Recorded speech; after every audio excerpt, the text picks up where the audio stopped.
రూపాయలు కూడా కొనుక్కరండి ఏంటండి, కనీసం ఆ 10 రూపాయలు కూడా వాల్యూ ఎవరండి వీడి మీద ఉంటే అని తల్లిదండ్రుల పిల్లల గురించి మాట్లాడుతున్నారు. You may be not valuable in the sight of people, but the Bible says Jesus bought you with his precious blood. Somebody say hallelujah. నిన్ను నన్ను యేసే తన రక్తం పెట్టి కొనుక్కున్నాడు. కారణం ఏంటో తెలుసా? ఆయన మనలో నివసించాలని, మనతో నివసించాలని దేవుని యొక్క ఆలోచన. సర్వోన్నతుడు హస్తకృతమైన ఆలయాల్లో ఉండడని. ఎందుకు ఆ మాట స్టెఫను వాడాడంటే, అక్కడున్న యూదులందరూ కూడా they give much prominence to the temple of God in Jerusalem. And some people they eventually think that only God dwells in Jerusalem. దేవుడు కేవలం యెరూషలేములోనే ఉంటాడు అనుకుని కొంతమంది ప్రతి ఏటా అక్కడికి వెళ్ళి తాము చేయాలన్న ఆలోచనలు చాలా మంది ఉంటే, the Bible says God is everywhere. ఆయన ప్రతి చోట ఉంటాడు, ప్రతి చోట ఆయన కదలగలడు. దేవునికి ఉండే ప్రాథమిక లక్షణాల్లో ఒక లక్షణం, దేవుడు సర్వవ్యాపి. God is omnipresent God.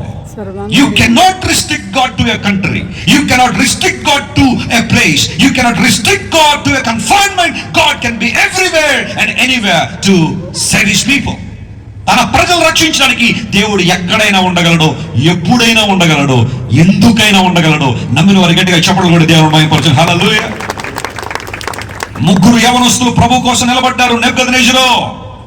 నీకు ప్రత్యుత్తరం చెప్పాల్సిన అవసరం మాకు లేదు, కానీ నువ్వు అడిగా కాబట్టి చెప్తున్నా, మా దేవుడు మమ్మల్ని రక్షించడానికి సామర్థ్యం కలిగిన వాడు.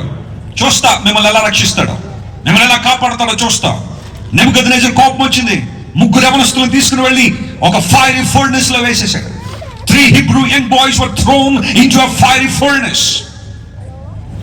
The rest was the history. Hallelujah. అక్కడ వరకు ఆ సంఘటన జరిగి ఆ 3 అగ్నిలో చనిపోయి ఉంటే ఒక ట్రాజిక్ స్టోరీగా దాన్ని మిగిలిపోయేది. కానీ the real story started from there. God was with them. ఎక్కడ అంటే మండుచున్న అగ్నిగుండంలో దేవుడు వారితో పాటు ఉన్నాడట. గట్టిగా చెప్పండి కొట్టి ప్రభువును మహిమపరచండి. హల్లెలూయా. నెబుకద్నెజరు వెళ్ళలేడు ఆ ప్రాంతానికి, లేదా మరొకరు వెళ్ళారు, కానీ God could enter into that fiery furnace and he protected them. ఆ 3 హెబ్రీ బాలుర్ని దేవుడు ప్రొటెక్ట్ చేస్తే వారి తల వెంట్రుకలు కూడా ఏమవ్వలేదు, వాసన కూడా రాలే, కాలిపోవడంలో పెట్టండి. కారణం ఏంటో తెలుసా? ఆ తల వెంట్రుకలు వాసన రాలేదని బైబిల్ ఎందుకు రాశారో తెలుసా? మనం ఫైర్ కి ఎక్స్పోజ్ అయితే మొట్టమొదటిగా ఉన్న బాడీలో కాలిపోయేది వెంట్రుకలే. అక్కడ ఫైర్ కనుకుంటే, కొంచెం ఎక్కువ అగ్ని కనుకుంటే, ఆ మంట దగ్గర దాకా మన వెళ్ళక్కల కొంచెం దూరంగా ఉన్న ఇంటికి వెళ్ళిన తర్వాత తల వాసన చూసుకోండి, పొగ వాసన వస్తుంది, కాలిపోయిన వాసన వస్తుంది. వీరి అగ్నిలో ఉన్న ఎందుకు కాలిపోలేదంటే, దహించు అగ్ని దేవుడు, పరమున్న దేవుడు, వెలిగిన దేవుడు వారితో ఉన్నాడు కాబట్టి ఆ రోజున వారి జీవితంలో అద్భుతం జరిగింది. ఒక మాట నుంచి జీవితం జాగ్రత్త వినండి. ఆనాటి ప్రజలందరూ కూడా దేవుడు యెరూషలేములోనే ఉంటాడు, ఈ టెంపుల్లోనే ఉంటాడు అని భ్రమపడుతున్న వారందరికీ స్టెఫను చెప్పిన మాట ఏంటో తెలుసా? మీరు అనుకున్న మాట వాస్తవం కాదు.